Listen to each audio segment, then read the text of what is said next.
kita ingatkan buat teman-teman yang lagi di luar sana tetap patuhi dan taati protokol kesehatan dimanapun Anda berada. Baik, kali ini jumpa lagi bersama saya Tiara Tani dalam program terbaru kita dari Didier Market Indonesia, UMKM Hebat, UMKM Kuat.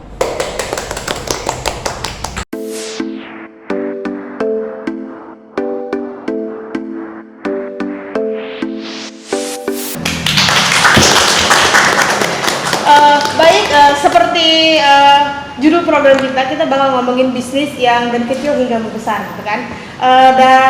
Tidak membuang waktu lagi, hari ini sudah bersama kita ada Ibu Tata dan Bapak Irawan. Wah, ini saya panggilnya Ibu tapi masih muda, mau dipanggil ini gimana? Ini enaknya panggil apa nih? Panggil Ayu aja. Ayu, Palembang nih aneh, Ayu. Kalau Palembang C. Oh C, salah pulau. Jauh kali. Oke. Ini informasi ya, ternyata mereka berdua ini adalah suami istri. Benar ya, suami istri ya? Ya. Perlu kasih perlu kasih kartu nikah nggak? Enggak. Oke.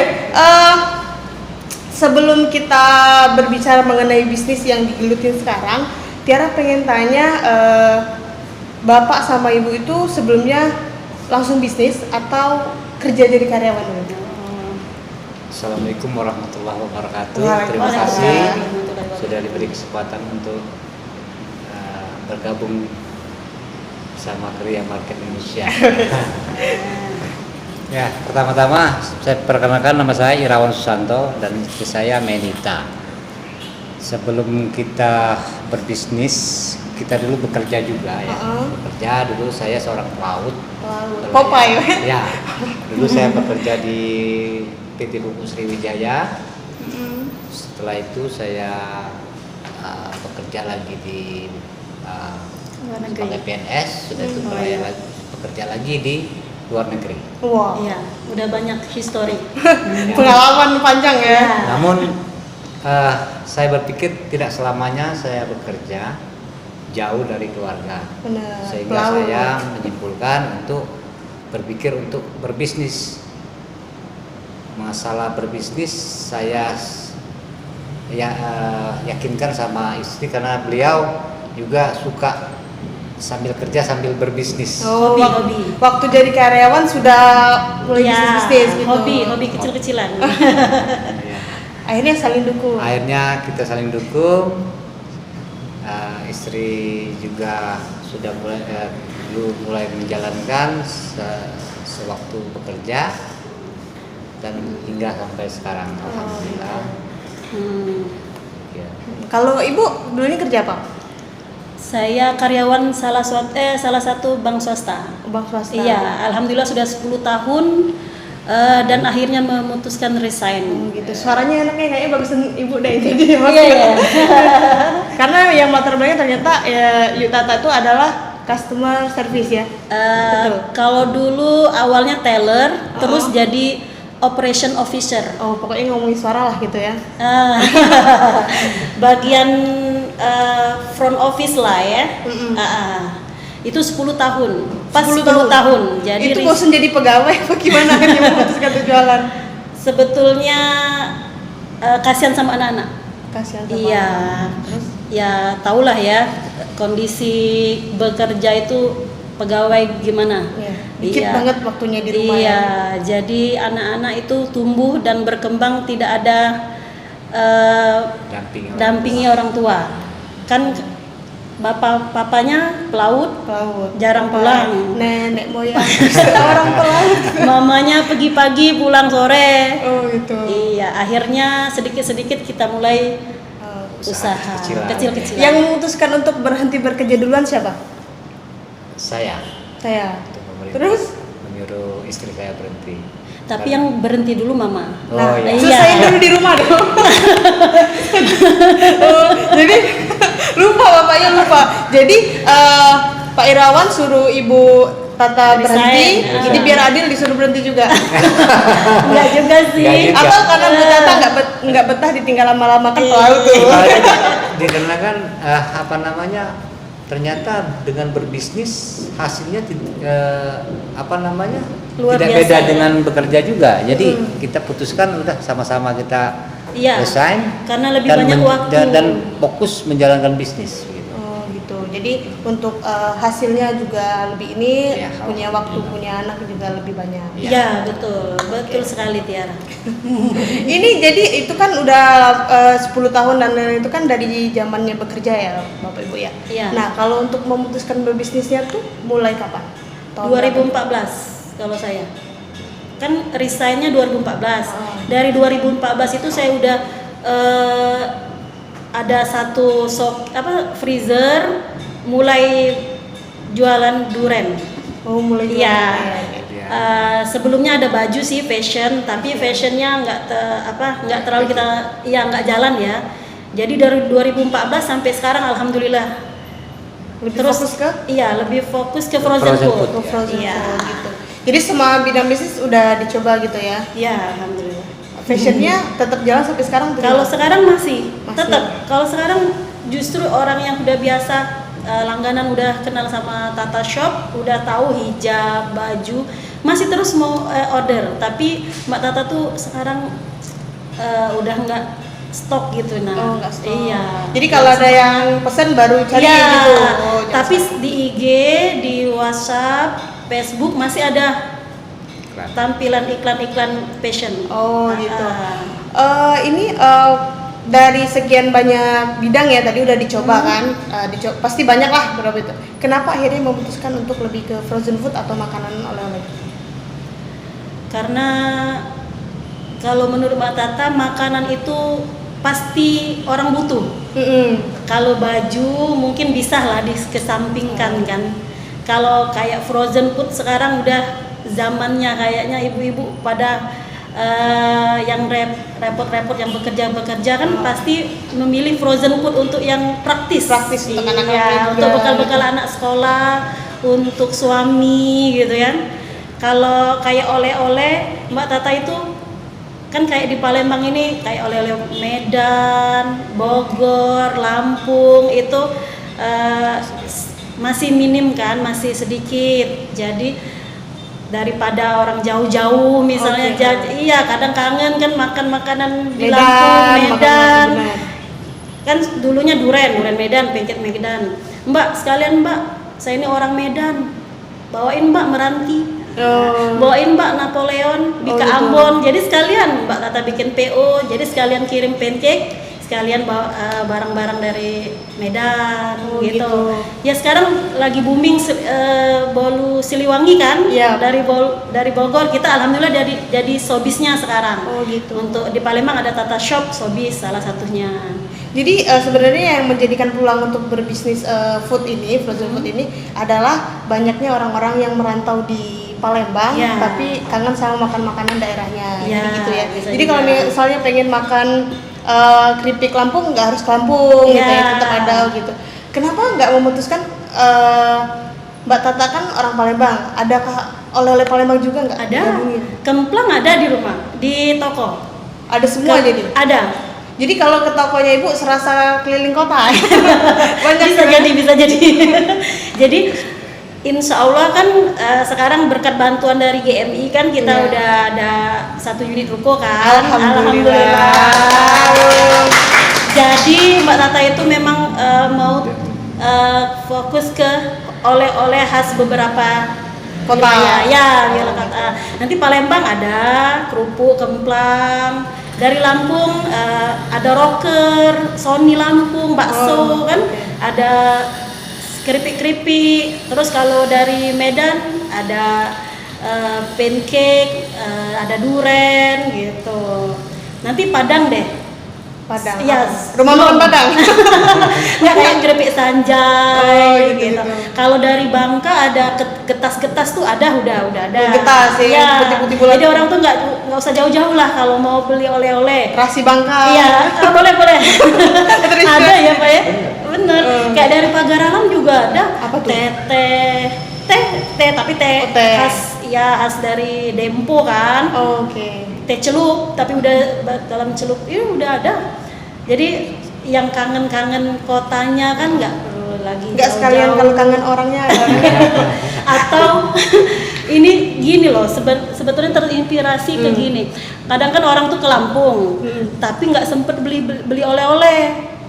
tapi orang tuh taunya dari Lampung. Jadi kan tetangga-tetangga mana oleh-oleh dari Lampung. Nah, jadi kan mereka, Mbak Tata, ada masih ini aku dari Lampung tapi tidak sempet belanja. Jadi belinya ke kita. Gitu. Jadi berarti Tante ini mau modali orang untuk bohong ya. Tapi saling menguntungkan. Tapi saling menguntungkan ya. Ya sering banyak jual. Ini ada zam-zam dari Mekah ya. Tapi kan sekarang udah Tapi kan asli dari Lampung iya juga. dong. Kan repot bawa bagasi, misalnya bawa mobil, bawa anak kan penuh. Mau bawa oleh-oleh keripik kan lebih baik ke Tata Shop.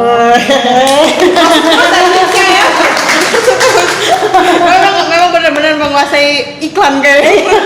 Adlibsnya masuk ke terus gitu. Ada slogannya. Hai hai hai. Gitu. Itu kan berarti mulainya dari WhatsApp gitu ya, dari online gitu kan. Justru kan orang di masa seperti ini kan lebih ke belinya lewat online ya. Ya. Nah, kenapa sih Bu Tata tetap mau ada displaynya gitu, biar orangnya tuh ada fisiknya gitu, akhirnya memutuskan untuk beli ruko dan membesarkan bisnisnya. Kenapa tuh? Kan ini malah banyak yang balik nih, ada orang yang dari ada tempat tutup jualan online. Nah kalau Tata kan sebaliknya, justru dari online terus buka. Kenapa? Berani loh, dia termasuk berani loh. Harus Di zaman ini tetap bisa beli ruko loh. Saking maju bisnisnya kan. Gria Market. iya. Semua itu bekat Gria Market Indonesia. Makasih Adlibs lagi. Soalnya kalau udah ada Gria Market Indonesia juga mungkin belum tentu. Ya karena dari prosesnya cepet, ramah. Alhamdulillah. Terus bisa negosiasi murahnya itu loh. Zaman sekarang ya beli ruko kan ya Allah sulit, mahal gitu ya. Sangat terbantu oleh Gria Market. Iya. Sebetulnya udah dari kapan Pak? Udah dari lama. Iya, tapi keliling-kelilingnya itu Ya, habis Lebaran Idul Fitri lah. Kami tuh cari-cari ruko kan. Mana belum pada cocok. Karena mungkin jalannya tadi kita ada kekurangan. Ya mungkin belum bisa di support. Nah, di sini di Gria Market Indonesia kami sangat disupport. Iya, Betul disupport. Betul. Walaupun kami cerita apa adanya. Gini kemampuan kami. Ini nggak ngeles ya karena ditonton ya. Tidak. Ini benar-benar hati nurani nih. Ini mau diungkapkan walaupun tidak di ini kan, tapi memang betul perasaan kami. Kami tuh sangat tertolong ya. Tertolong benar-benar, kami sangat bersyukur. Alhamdulillah. Karena memang cita-cita ini udah lama. Kan rumah itu sudah ya ampun. Sudah sempit ya. Kursi tamu aja udah nggak ada lagi. Jadi kalau ada tamu keluarga dari daerah kan, dari keluarga kami, dodo itu beda biso. Kayak itu kan jadi saking sumpek. Terus kalau ada pembeli itu ke rumah panas karena kan freezer itu kan uapnya panas. Jadi pada ngeluh, Mbak Tata, ayolah Mbak Tata pindahlah ke ruko atau ayolah Mbak. Mereka juga. Iya, Terima kasih ya buat para pembeli. Iya. Terus juga kan lah sudah semerawut kan. Kalau dulu kan mungkin masih lah bisa tertata kan, sekarang udah bingung ya, tertata. bener udah bingung pokoknya. Jadi akhirnya ya Allah Pak, mudah-mudahan kita dapat ruko, amin. Kan berkat kemarin ada rezeki juga, terus dibantulah Geologi MI inilah dapat. Kapan nih coming soon akhirnya buka tokonya di situ? Sekarang lagi Renovasi. renovasi. Nanti infonya tempatnya di mana? Ya, gitu. Sekarang kita bisa datang. Nanti GMI Jalan nomor 1. Iya. Oke. Jadi kan akhirnya kemana-mana tuh akhirnya menjadi rekanan bisnis di tempat oleh-oleh di kota-kota yang lain. Itu gimana sih caranya, Mbak? Oh, awalnya Mbak Tata kalau yang dari Medan itu cari-cari sendiri sebetulnya. Tapi udah jatuh bangun juga, ada juga ketipu sama pernah juga sama supplier. Iya, sampai 3 kali udah pernah tertipu, transfer uang, beli barang, sampai hari ini detik ini nggak ada dia kirim. Udah 3 Padahal itu tuh cuma misalnya beda selisih 5.000 dari yang ini. Saya coba nggak taunya dia nipu. Udah Tapi nggak kapok untuk ke kota-kota lain terus Enggak lah. sama gitu. pasti ada jalannya kalau. Ikhlas. Penting terus Iya, berusaha. terus berusaha. Yang penting ikhlas. Jadi anggap B itu kurang sedekah. Kata papanya. Kemarin sempat terpuruk ya. Yang namanya 10 juta kan misalnya kirim barang. Kita tuh lancar loh, Mbak. Misalnya kan awalnya kita minta kirim 50 kilo. Lancar. 10 kilo 100 kilo lancar. Oh, awalnya lancar. Iya, pas lama-lama 500 kilo udah transfer, tidak kirimnya lagi kayak itu kan. Nah, terus bukan sekali coba lagi dengan supplier lain. Padahal kita udah ada pengalaman ya, Iya. tapi masih Nggak kenal. kapok ya? Iya, saking dia tuh diiming-imingi, Mbak murah loh, Mbak ini dikasihnya contoh orang transfer, display. padahal kan itu mungkin palsu semua ya. Testi-testi kayak Iya, kayak testi-testi. Kalau ke kota-kota lain, alhamdulillah kita sambil jalan sambil nyari supplier. Kayak ke Lampung kan, saya ke Bakso Sony langsung kan Bakso Sony, alhamdulillah isi kita kan untuk di Palembang ini. Saya nemuin salah satu Manajemennya. kepercayaannya lah, iya gitu, sama keripik-keripik ini juga. Jauh, jadi di kota-kota tuh sekalian jalan-jalan, Iya, sekalian betul. ini. Itu malah keuntungan yang lebih Iya. besar lagi ya, jalan-jalan langsung bisa bisnis ya. Iya, betul sangat betul. Jadi untuk saat ini dari passion dan lain-lain sampai sekarang sudah berapa jenis produksi yang kalian jual di Tata Collection ini? Banyak banget. Dari semuanya ya. Kalau frozen food tuh udah hampir semua merek ya, yang kayak kentang, sosis, nugget, bakso. Kalau mau disebutkan satu-satu nanti ada satu merek nggak tersebut ya. Nanti ada di slide aja, di slide. Tapi kalau kayak pancake duren itu yang sama duren kupas sama daging duren Mbak Tata tuh yang memang ditonjolkan. Iya, cuman kita megang sekarang satu supplier aja untuk di Medan. Karena memang sudah dia lebih konsekuen. Ada IRT-nya, ada label halalnya, ada dinkesnya gitu. Udah lengkap lah ya. Iya, udah lengkap. Dulu juga kita nih masuk ya di mall-mall sebelum Kenapa tuh? pandemi. Sebelum pandemi ya. Bertahan sampai 4 tahun. Kalau Mbak Tiara suka jalan ke Carrefour, Transmart, ada Tata Pancake. Kalau dulu gitu. kan, nah itu punya kita. Sekarang kayaknya memang punya masih ada, tapi untuk kayak saya mau supply lagi itu saya cut sebentar aja. Tunggu pandemi Udah ini normal sudah lagi normal. ya? Iya. Berarti udah bisnis dari tahun 2014. 2014. Kalau pancake-nya berapa lama? Awalnya memang pancake Di 2014. Iya, ya? 2014. Berarti bukan bisnis musiman ya? Oh, Karena berarti sebelum ada di mall gitu kan, Ya. kalau kita jalan di food court yang Ya. mall tuh kan lagi musim ini dia juga jual itu Ya, gitu. gitu. Tapi minggu depan kita ke situ udah hilang gitu. Oh enggak. Kalau pancake durian kan kalau di Medan itu memang makanan khas Medan kan. Udah pokoknya kalau pancake itu dulunya dari Medan. Terus durian itu terkenal memang Di Medan. yang enak di Medan. Oh, gitu. Ya ada pahit-pahitnya gitu kan. Nah, makanya terus perkembangan ekonomi di Palembang ini kayak ada es duren, Iya, pancake duren homemade, martabak duren. Iya, Sekarang zaman sekarang kayak itu. Iya, sekarang kan kalau nggak musim duren orang mau beli kemana? Benar. Kalau kita nggak ada suppliernya. Nah, alhamdulillah kan kita Ada terus. Ada terus, walaupun nggak musim duren di Tata Shop ada. Tetap ada. Oke, nah berarti kan ibu sudah online tetap jual, Ya. di rumah display homemade juga jual, di mall juga juga masukin gitu Ya. kan. Nah sebenarnya segmen untuk produk jualannya Bu Tata ini kemana saja sih? Siapa saja gitu? Tadi kan udah disebutin anak-anak rantau. Selain itu, Nah, kalau awalnya sih target market saya tuh mahasiswa. Mahasiswa. Siswa-siswa, ya. Karena duitnya banyak gitu. hobi jajan. Oh, hobi jajan. Tapi kalau sekarang ibu rumah tangga sama wanita karir. Kenapa tuh bisa berubah? Karena kan sibuk.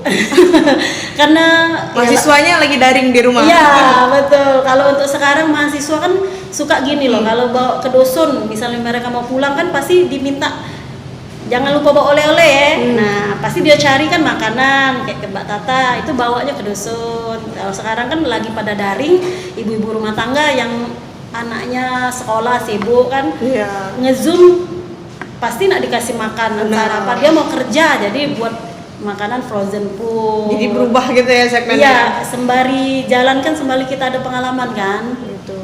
Bapak nggak ngomong Pak diam aja. Pokoknya support ya. Support. Kendala kamu padahal tadi nak ngomong dulu. Iya, ngomong apa Pak? Ngomong apa? Udah jadi. Tadi ambil dulu Oke.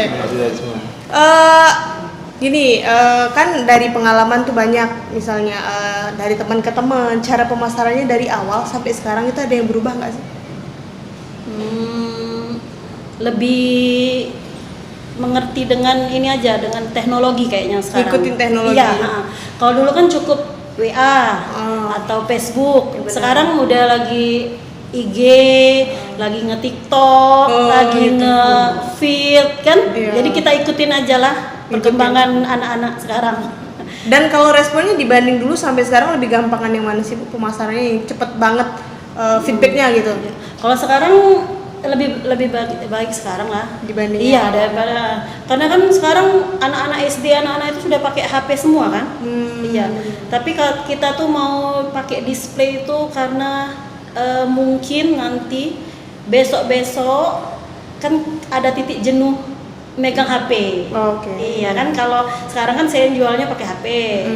Memang di rumah ada display, tapi kan karena lokasi rumah sama toko itu jauh, orang mau ke rumah itu kadang 1 kali 2 kali udah besok nggak mau lagi karena kan jauh. Nah makanya kita cari ruko yang pinggir jalan yang strategis, yang mudah dijangkau. Iya, yang mudah dijangkau. Terus kalau misalnya di display itu memang khasnya orang yang jual oleh-oleh itu pasti ada displaynya. Iya, bener. Jadi orang tuh kan nggak harus nunggu iklan mau order. Kadang pasti inget, oh iya Tata Shop jual ini. Di situ tokonya. Jadi kan dia tahu bukanya dari jam 9 sampai jam 9 misalnya. Walaupun tidak WA Mbak Tata, mereka tetap datang. Kalau sekarang kan Mbak Tata ada enggak di rumah? Kadang kami kayak ini kan kayak pergi, pasti kan otomatis tutup, mereka kecewa gitu kan. Makanya kita berkat bantuan GMI. Memang kalau punya toko tuh lebih meyakinkan, lebih puas gitu ya kalau untuk jual-jualan. Lebih pede. Iya. Oke, ini terakhir deh gitu kan. Kita kan semuanya kan mengalami dampak dari masa pandemi. Sedangkan usahanya kan dari 2014 pasti kan naik turun tuh. Nah untuk mengatasi bisnisnya tetap jalan di masa pandemi itu bagaimana versinya Bapak, biar Bapak ngomong lah ya. Dan versi Ibu Tata juga mungkin beda-beda kan. Alhamdulillah walaupun pandemi ya malah omset meningkat. Gitu. Karena mungkin orang mau belanja itu kan mau keluar itu sulit. Jadi kita antar, cukup telepon, kita antar delivery. langsung. Kita kan program kita ada free delivery. Gitu. Iya, kalau Tata Shop itu free delivery. Ya. Itu aja. Ya. Kirain kan jual di kapal-kapal gitu. Masih kan gitu. Kalau dari versi punya gimana, Bu? Untuk mengatasi Ya maksudnya tuh jangan sampai turun gitu, sudah nggak ada yang beli kan, mereka juga dari ekonomi kan mereka lebih cari inovasi terbaru terus untuk produk yang kita pasarkan. gitu. Jadi misalnya sekarang kan Mbak Tata nih lagi bonus Siliwangi nih. Bonus beli apa dapat bonus. Ya, terus salad ganti-ganti lah. Tapi itu ready stock terus. Kita lihat peluang apa yang sekarang disenengin sama masyarakat, sama ibu-ibu gitu loh. Yang lagi happening ya. Sekarang yang misalnya lagi pengen diet kan, pengen makan sosis. Sosis apa yang mereka seneng untuk diet. Untuk dia tahu saya merek itu ya. Merek itu kan. Yang satu itu ya. Jadi kita tuh harus jeli lah sama perkembangan yang sekarang yang diminati gitu. Kayak sekarang kan program sekarang ini kan banyak anak-anak baru masuk sekolah, jadi kan uang dialihkan ke anak sekolah, otomatis kan daya beli itu berkurang kan. Jadi Mbak Tata tuh pikir apalah ya. Jadi kalau bisa ada mereka tuh beli makanan, tetap anak-anak tetap bisa beli baju sekolah, beli apa. Jadi cari peluang apa kayak itu. Paling diminimin fee-nya aja untuk Mbak Tata. Yang penting karyawan tetap jalan, delivery tetap jalan, Tata Shop tetap jalan gitu. Berarti untuk salah satu untuk bertahan gitu ya, mainin harga juga boleh, turunin boleh, gitu ya. Betul. Oke, Oke, ini udah terakhir nih, Tiara minta buat boleh deh perwakilan untuk Bapak Irawan atau Bu Tata kasih tips deh atau motivasi buat teman-teman di luar sana yang mau belajar bisnis gitu. Bisa? Mana? Usit. Untuk bertahan ya, biar orang lihat Ibu Tata dan akhirnya termotivasi, oh mau gitu aja deh, akhirnya berhenti kerja. jangan dipastiin dulu, kira-kira gimana? Terus memposting ya. Kalau Mbak Tata sih cak ini nak bekerja, nak jadi karyawan, mau jadi pemilik. Ini kan jadinya pemilik ya. Itu sebetulnya siapa be bisa. Rezeki itu tidak kemana. Pokoknya pulang dari hati nurani, mau yang mana yang kita kerjain, untuk apa kita paksoi berbisnis tapi kita belum ada jiwonya gitu. Gitu. Tapi kalau kita bekerja juga tapi tertekan, udah enak juga kan kayak itu ya. Kalau Mbak Tata kayak itu, pokoknya rezeki itu di mana be, sedikit apapun usahanya kamulah bosnya. Oh gitu. Iya, sekecil apapun usahamu, kamulah bosnya kan gitu ya. Pokoknya semangat be terus. Setiap hari Mbak Tata tuh posting, rezeki itu biar Tuhan yang ngasih. Benar. Yang penting usaha dan konsisten. Iya, gitu. benar. Kalau Papa? Papa? Salah.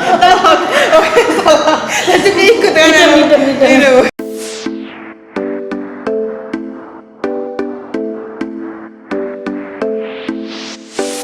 Terima kasih kepada Bapak Irawan dan juga Ibu Tata yang sudah meluangkan waktunya dan berbagi pengalaman bersama kita hari ini. Untuk menjalankan usaha diperlukan tekad dan juga menentukan tujuan. Dalam prosesnya pasti kita akan mengalami kesulitan. Namun bisa kita jadikan pembelajaran dan juga pengalaman. Ikhlas namun tidak menyerah untuk tetap fokus dan terus berusaha. Selalu berinisiatif dengan produk-produk variatif yang disukai oleh konsumen, menjaga kebersihan, kualitas produk, dan berkomitmen kepada konsumen. Dan serta tidak segan untuk memulai sesuatu yang baru. Itu adalah tips yang dibagikan oleh Bapak Irawan dan juga Ibu Tata pada kesempatan hari ini, dan juga semoga bisa bermanfaat untuk kita semua. UMKM hebat, UMKM kuat. Nantikan episode-episode seru bersama saya Tiara Tani, dan inilah kami Grey Market Indonesia. Trust us for property and business solution.